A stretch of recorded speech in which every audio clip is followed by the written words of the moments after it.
gusto na po niyang magbahagi kaya binibigay ko po sa inyo, kapatid, na promise.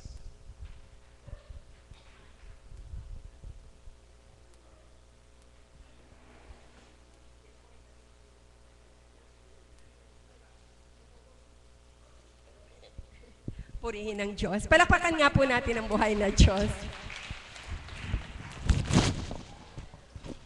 Purihin ng Diyos. Alam niyo po, yung hawak ko na yon, 4 na balik na po yun eh. Gusto ko lang pong magpurit, magpasalamat sa Panginoon. Kanina pong umaga, yung andito, ano nga po yung tema natin? Pagbabata. Nung po mga nagdaang araw, ang ating pong tema ay gantimpala. Ano ang dulot ng pagsusumakit? Parang nga gano'n, di po ba? Biyaya ng Panginoon. Ano ang ating nakakamit out of ating pagbabata? Purihin ng Diyos, dakilain siya. Sapagkat nga po, hindi ko po inaasahan na sa halos 5 taong kong pagbabata, bilang pastol ng Kawan 12. Nung pong kami nag-vigil nung Friday, binigyan po nila ako ng isang sorpresa. At gusto ko po itong ibahagi sa mahal na Apo Kunching, sa lahat ng mga kasamahan kong alagad, sa mga caps, at gayon din po sa mga shepherd. Sadyang napakabuti po ng Ama, sapagkat yung po palang pagtugon natin sa araw-araw sa kanyang panawagan, yung po palang pagbabata natin na hindi natin namamalayan at hindi tayo humingi ng anumang kapalit, isang araw po pala totoong-totoo ipagkakaloob ng Ama ang kagalakan na sa kahit anumang paraan, ipagkakaloob niya at ipadadaman niya sa atin kung paanong tayo ay kanyang ginagantimpalaan. Alam niyo po yung aking Kawan 12, ito po ay grupo ng mga kabataan, kung saan sa una kong pagpapastol sa kanila ay sabi ko nga, parang hindi ko makakayanan. Sapagkat kanya-kanya sila na ugali, kanya-kanya sila ng gusto, kanya-kanya na minsan ay hindi ko maintindihan. Subalit salamat sa Kawan ko na hindi ko alam na kabila ng aking mga galit sa kanila, kung paano kami ay nag-bibigil kapag sila ay magagaso, magugulo, hindi ko masaway na doon sa kanilang kasi cellphone. Isang sorpresa ang binigay nila sa akin nung birthday ko nung Friday. At nasurpresa nga po ako, pinaghanda nila ako, pinagluto nila ako ng pansit, may puto pa at higit merong pang cake. Pero yung po ay, sabi nga, iyon ay corporal reward. Subalit ito pong ginawa nilang kanilang pagbabata rin bilang para ipadaman nila ang kanilang pagmamahal sa akin ay isang bagay na hindi ko makakalimutan.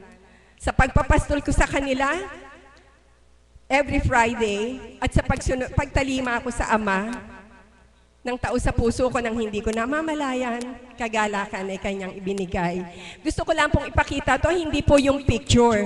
Hindi po yung picture kung maganda. Kundi po kung paano pong silang nag-effort na for within 4 or 5 years ay kinulate nga po nilang lahat yung mga litrato na ang ginagawa namin. I mean to say sa kanilang mga pagtupad at pinagsama-sama nila dito. Hindi lamang po yun, meron pa pong, hindi po ulit yung picture kung maganda ha. Joke lang po. Ito po. Ang mga mensahe pong nakasulat dito, gusto ko pong ibahagi sa inyo, na kapwa ko shepherd. Nakakagalak po pala. Sadyang nakakagalak ng puso, maski ang kabiyak ng puso ko, ay galak na galak at hindi niya aking nakalang. Ganun ako kamahal ng Kawan ko. Ang mga nakasulat tala po dito, ay inisa-isa ni Lay, siya po yung leader ng group, ni Andrew. Maski po yung aking mga kawan na hindi na nakakapunta rito sa kanilang mga personal na kadahilanan, ay isa-isa niya pong tinext o tinawagan upang hingin ang mensahe nila upang ako ay pasayahin sa aking kaarawan. Kaya po't ang lahat ng mga messages dito, kapag inyong nabasa rin, maluluha kayo. Yun po ang gusto kong ibahagi, na kapag po pala tayo ay tumutugon sa isang panawagan ng tao sa ating kalooban, anumang hirap, kung minsan man ay ando ng kawalan, subalit ang Ama ang magpupuno, siya ang magbibigay ng kagalakan, siya ang maghahatid ng kaagaangan sa lahat ng bagay. Alam niyo po, nung papung Sabado ko to gustong ibahagi sa inyo, ipakita at ipangalandakan na ganun nag-effort yung aking kawan. Pero hindi po yon ang isa ko pong gustong ipunto dito. Sa pagninilay ko, bakit nga po ba, nung po kasing nag-facilitate ako nung 17, bago po yon, tinandaan ko po sa isip ko yung bili ng aming inang pastol sa Kawandos, si Mami Beth. Pag daw po pala ikaw ay magpapacilitate, dapat po pala bibigyan natin ng panahon upang makakuha tayo ng isang magandang tema upang pagsaluhan. At para daw po meron tayong kaalaman dito. Sabi ko sa sarili ko, Ama, bakit po ganun? Paulit-ulit naman po yung tema. Paulit-ulit naman po. Di po ba? Pansin niyo po yun? Kagalakan, ano pa po? Pagtupad, marami po, paulit-ulit lang yon. Dumulog po ako sa Ama. Ang sabi ko'y ganito, Ama, bigyan niyo po ako ng isang tema na maganda na pagninilayan ng nakararami. Hindi naman po basta humiling lang ako, nagbuklat po ako ng Biblia. At sa pagbubuklat ko nga po, dito ay nakita ko Mateo, ang nakalagay po doon, ang gantimpala. Doon ko po hinalaw yung aking tema, kung saan mga sumunod na araw pa din, yung pa din ang tema sapagkat, sabi nga po ng ibang mga facilitator na sumunod sa akin, ay marami ang gustong makapagbahagi tungkol dun sa nasabing tema. Isa lang po ang tumanim sa isip ko. Sa pagninilay ko po, at sa biyaya ng kaunting karunungang ipinagkaloob sa akin ng Ama, ang sabi niya ay ganito, ang gantimpala ko sa inyo'y inuna ko na. Ang gantimpalang nakalansaan nyo ay ibinigay ko na. Subalit ang gantimpalang ito, nakararami sa inyo, hindi pinapahalagahan ito. Sa halip, akala nyo lang, ito ay natural na natatanggap nyo. Subalit bukod po sa gantimpala, if you remember right, ang sabi ng inang pastol ko, mayroon daw pong dalawang bagay na kaloob sa atin ng Ama. Isang reward at isang award. Sabi ko nga po, ang idinatal sa akin, ang sabi ng Ama, ang gantimpala ay ibinigay ko na sa inyo. Ipinagkaloob ko na sa inyo, subalit di nyo pinagyaman ito. Subalit, ang award, ito ay ating matatamo. Ito ay parang isang pagsusulit kung saan dito ay matatala kung ano ang award na nakalaan para sa ating lahat. At dito, sabi ko nga, ang award pala na to, parang tatlong bagay din. Kapag excellent ka, sa taas ka mapupunta. Pagka below average ka, sa purgatory ka, kung meron man. Pero kung ikaw ay below poor average, nakakatakot pala. Doon ang punta mo sa malalim na may asupring apoy. Sabi ko, yun ang award. So doon lang naglilay ako, nakakatakot pala. So doon pa lang po, mamili na tayo. Kung anong award ang gusto nating matamo pagdating ng takda. At ito nga po, inuulit ko, ang reward ay natanggap na natin.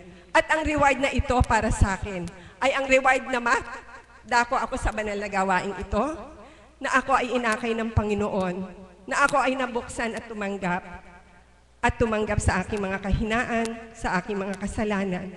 At mula dito, itinanim ko sa aking puso kung ano ang marapat. Sapagkat ang award ay matatamo lang natin kapag tayo ay susunod sa kanyang yapak. Palakpakan po natin ang buhay na Diyos.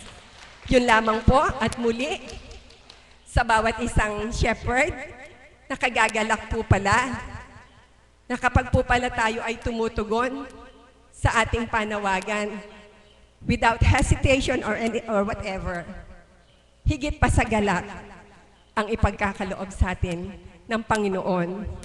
So meaning to say, ang salita ng Ama ay walang pagkabula. Ang pangako niya ay sadyang totoo. Marunong siyang tumupad. Tayo lamang tao ang sumisira sa pangako natin sa Kanya. Yun lamang po at magandang gabi sa inyong lahat.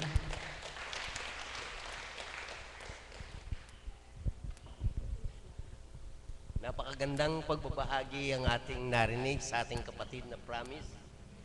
At tunay na hindi mo mailalarawan yung tunay na kasayahan at kagalakan sa kanyang puso ng kanyang matanggap ang mga pinaghirapan at pinagtipon-tipong mga kahit maliliit na bagay ng kanyang kawan na ipagkaloob sa kanya. Ngayon po, lumapit na kanina po sinabi sa akin na siya magbabahagi ng yung po pala. At narinig natin ang makabuluhang pagbabahagi. Ngayon po naman, hindi ko rin matanggihan ang hiling ng dalawang batang maliliit na sila raw ay awit. Sila na Miguel.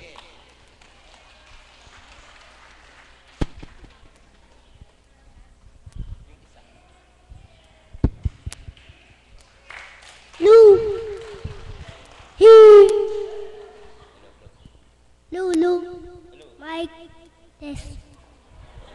Hello. Kung di ngayon ang panahon na para sa iyo, kung maiinip dahil ganyan ang buhay sa mundo, huwag mawawala ng pag-asa, darating din ang ligaya. Ang isipin mo may bukas pa nang mayroong saya. Kabigo ay hindi hadlang upang tumakas ka. Huwag kang iiwas pag nagbibigo, dapat na lumaban ka. Ang kailangan mo'y tibay ng loob kung mayroong pagsubok man. Ang liwanag ay di magtatagal at muling mamamasdan. Ikot ng mundo ay hindi lagi bigatin kasawian. Ang pangarap mo ay magkakamtan, basta't maghintay ka lamang. Ang kailangan mo'y tibay ng loob kung mayroong pagsubok man. Ang liwanag ay di magtatagal at muling mamamasdan. Ikot ng mundo ay hindi lagi bigapin kasawian. Ang pangarap mo ay magkakamtan, basta maghintay ka lamang. Ang kailangan mo'y tibay ng loob kung mayroong pagsubok man. Ang liwanag ay di magtatagal at muling mamamasdan. Ikot ng mundo ay nilagi bigapin kasawian. Ang pangarap mo ay magkakamtan, basta't maghintay ka lamang.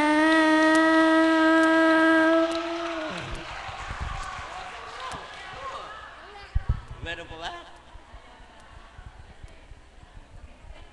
nakakaliw pong pakinggan ng munting bata na merong gininto ang tinig. Kaya ngayon pa lang ay uunahan ko na ang mga alagad, baka makuha pa. Sa amin ang caps yan, Miguel. Caps ka na paglaki mo. Tulad po ng sinabi ng aking father, dapat tayo ay walang iwanan. May papangako po ba ninyo yan, mga kapatid? Wala tayong iwanan. Ngayon po, inaanyayahan kong lahat ay tumayo at ating awitin ang awiting tinuro ng ating Panginoon.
Tayo po ay lumuhod upang bigigalang sa ating mahal na Apo.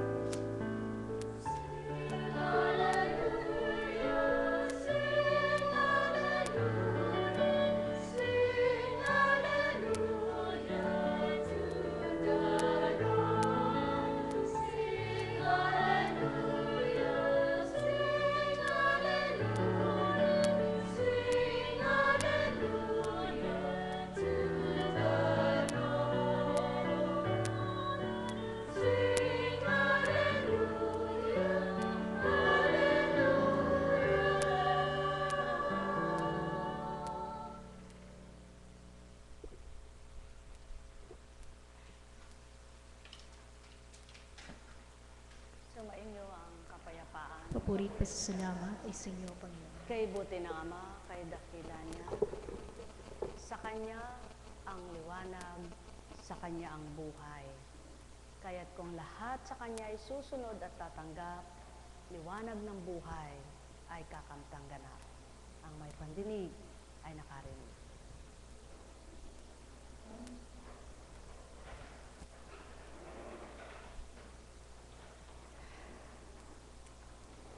Kay ganda ng aral, kay ganda ng pamilya. Kung ninamnam lamang at nanamnaming tuwiran, tunay na kay butit kay inam. Buhay po ba ang Diyos? Sino nga ba namang mahirap ang pinarangalan, dinakila ng kapwa niya? Meron baga? Na nakikita yung kanyang kagandahang loob, kabutihang loob. Halimbawa, isang alipin, isang katulong. Kahit saan mo dalhin yan, katulong ang pananaw ng tao. Di ba ga? Kahit saan dalhin yan, kahit saan magtungo, kasama ng kanyang amo, mabuti man ang ginagawa, mabuti man siya sa lahat ng sandali, hindi matatanyag yung kanyang kagandang loob at kabutihan, kundi yung kanyang amo na sinusundan ang kanyang natatanghal. Buhay ba nga, ma?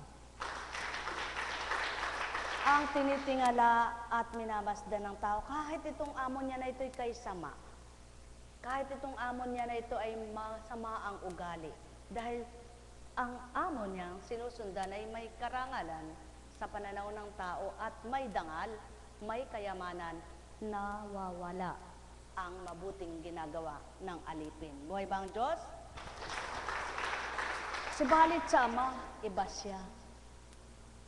Ibang-iba ang Ama sa tao. Kung di ka man nakikita ng kapwa mo sa mabuting ginagawa mo, ngunit ang Ama,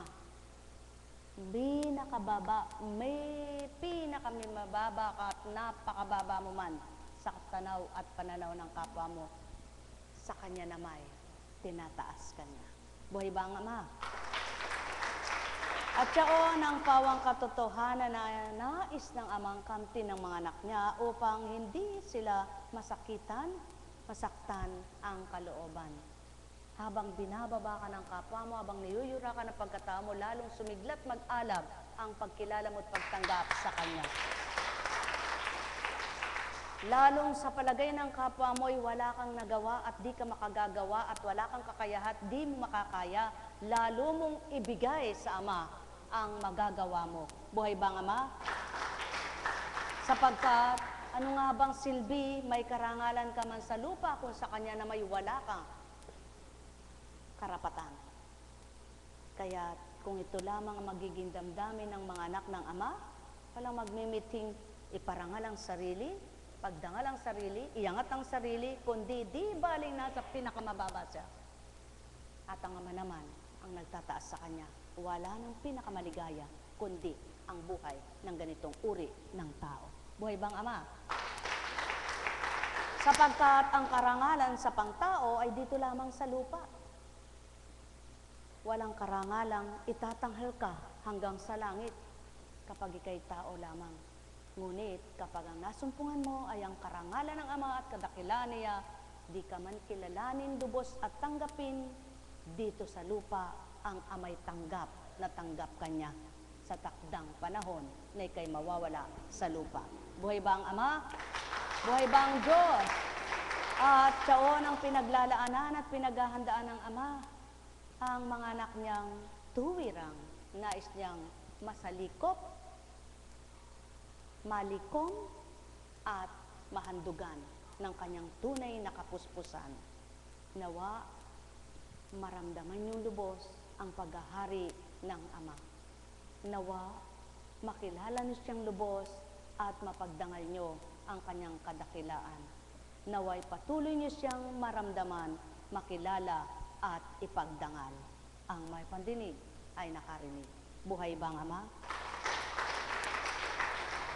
Kapag nagbilang tao ka at ikay iniiwanan ng kapwa mo, tinatalikdan o binabagsak ka, sinisiraan, masakit na masakit sa kalooban mo bilang tao.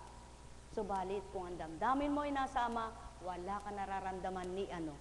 Sapagkat habang sinasaktan ka ng kapwa mo, batid mong kalugod-lugod siya mayon, sapagkat ang wika nga sa banal na aklat, mapalad kang hinahamak, pinagtatawanan, kinukutsa at inaalimuran ng dahil sa akin, sapagkat ako'y sumasayo. Buhay bang Ama? Buhay bang Ama? At siyaon ang pawang katotohanan, kaya't sa hanay ng mahihirap, pag ikay naangat-angat, tinitingala ka ng kapwa mo mahirap. Sa hanay ng mayaman at katalinuhan ng taglay, kapag napasama kang mahirap, hindi ka makikita ng sinuman.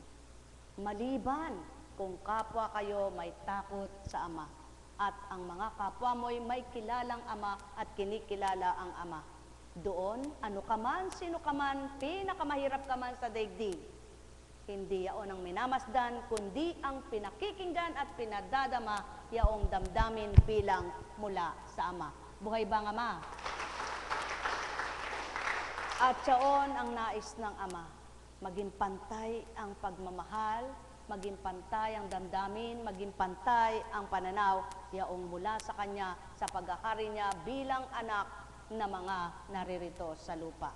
Sapagkat ang amang katastasan na marapat tingalain at ipagdangal kailanman.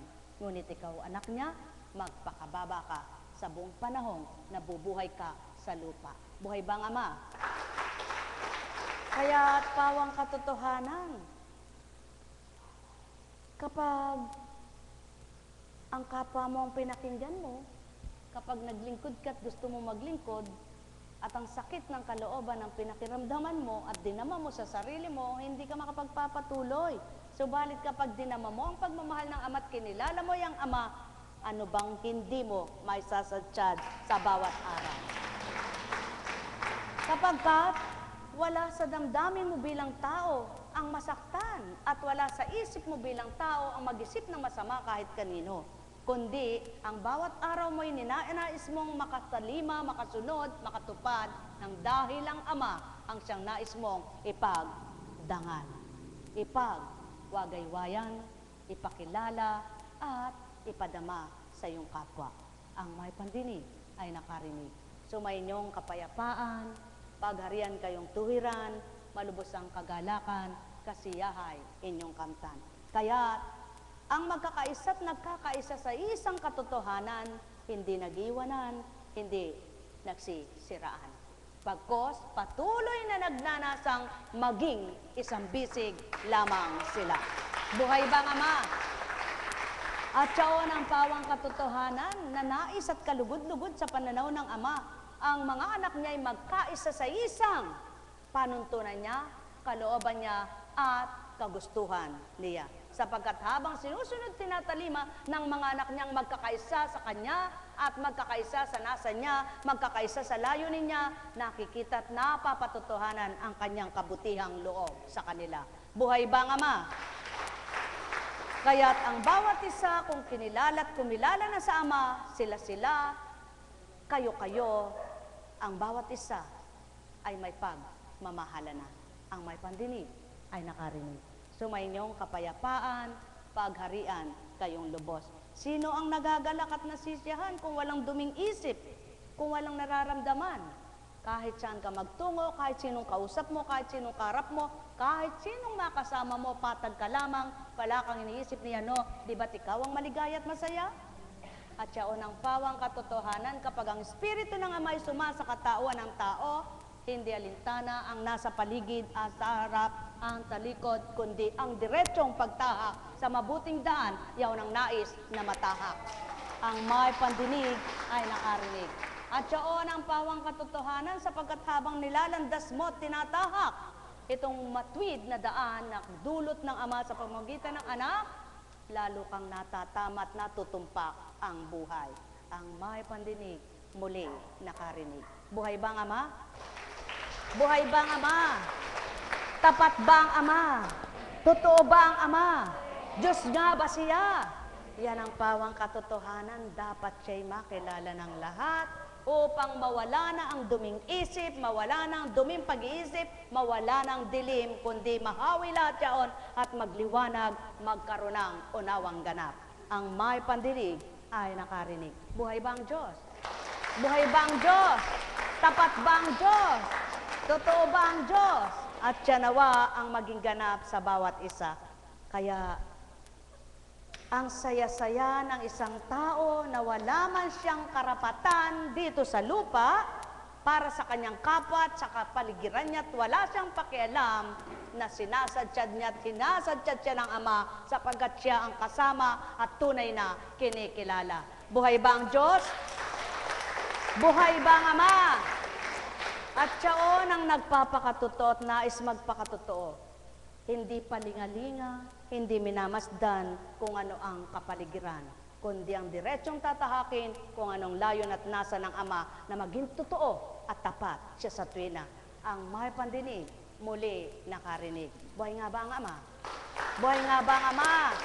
Buhay ba ang Diyos? Tapat ba ang Diyos? Totoo ba ang Diyos?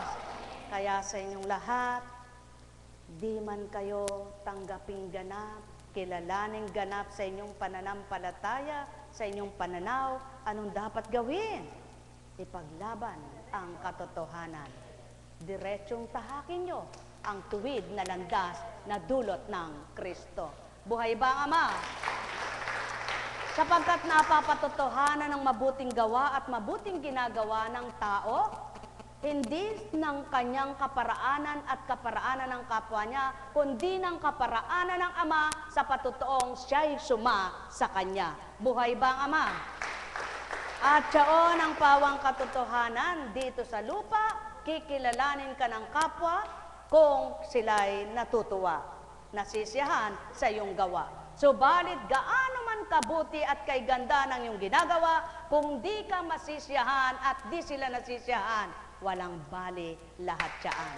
Kaya ang pinakamahalaga, ang amang masyahan, malugod na tuwiran, kapwa mo, ibaliwala ka man, may magpapahalaga pa rin sa iyo. Buhay ba ang Ama?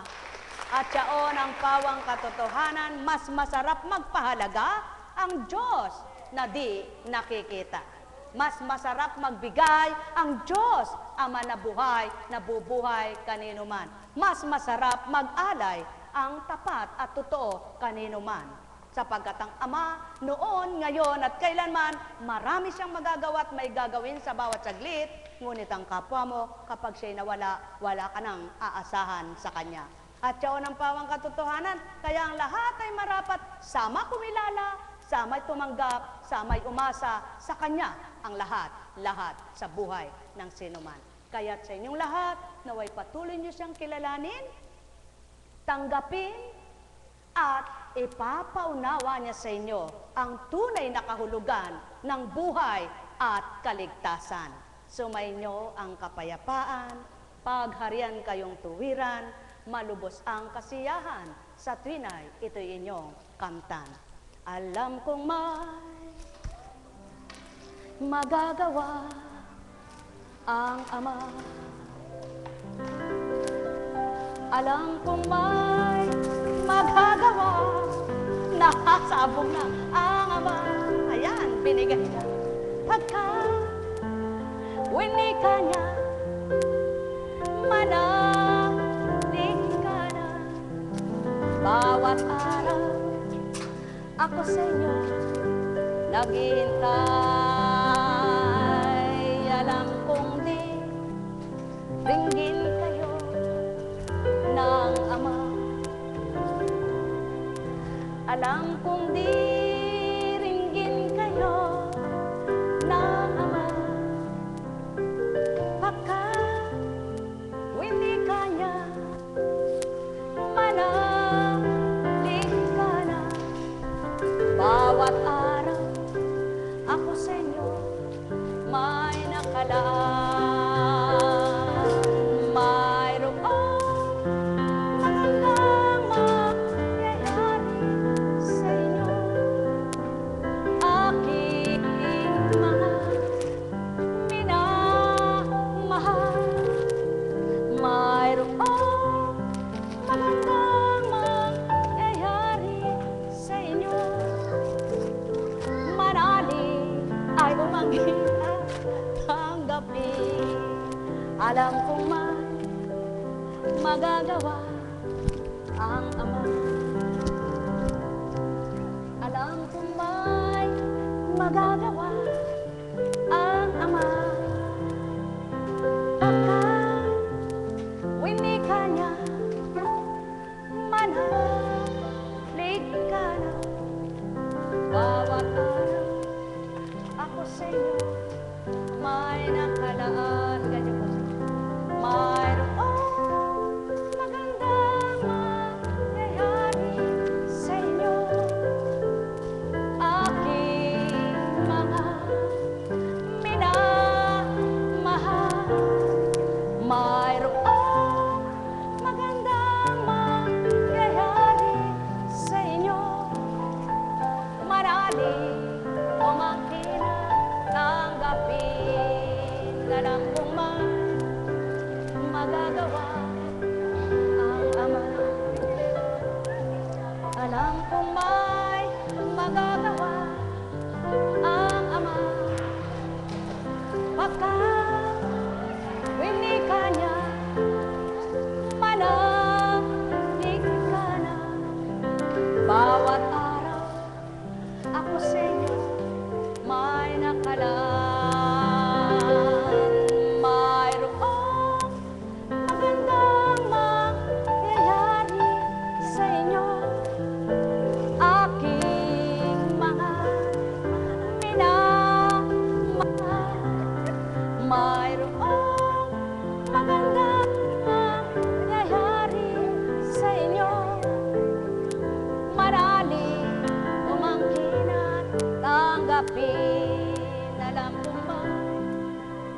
magagawa ang Ama.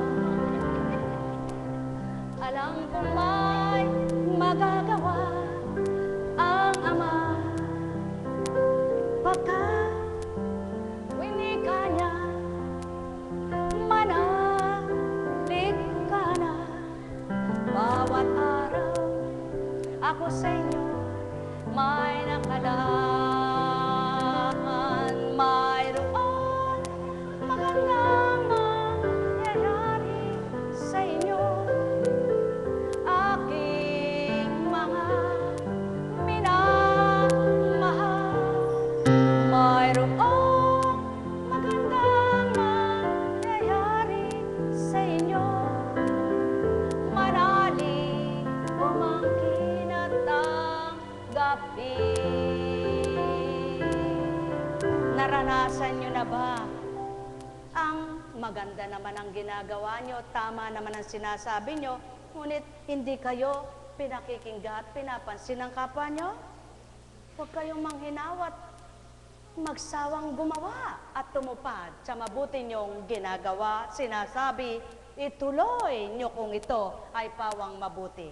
Subalit kung alam nyong mali, aba, kayo mismo ay magnilay at magbulay, huwag ninyong gagawin na ikaw rin o kayo rin ang mahirap at masasaktan.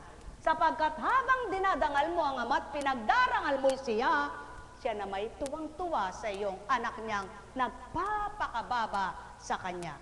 Subalit, kung tinataas mo ang sarili mo at ang kapwa mo ang nagtataas sa iyo, ang Ama'y walang pagtataas na gagawin sa iyo, ikaw rin ang kawawa sa bandang huli. Ang may pandinig ay nakarinig.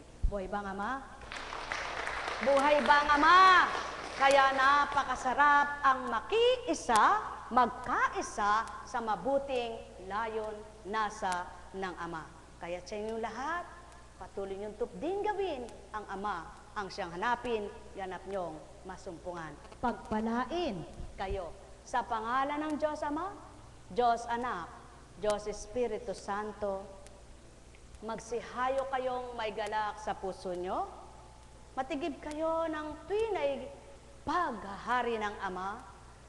Magmithi kayong mapuspos niya at kapuspusan ay kamtin nyo sa pamamagitan ng kanyang Espiritu Santo upang makapamuhay kayo ng naayon sa kanyang kalooban at kagustuhan at maging payapa kayo sa bawat araw at magdamagman. Pagpalain kayo ng lahat ng mabubuting pagpapala at makamtan yung tunay ang liwanag na walang kamatayan. Paghahari ay inyong kamtan. Tayo na po, mga minamahal.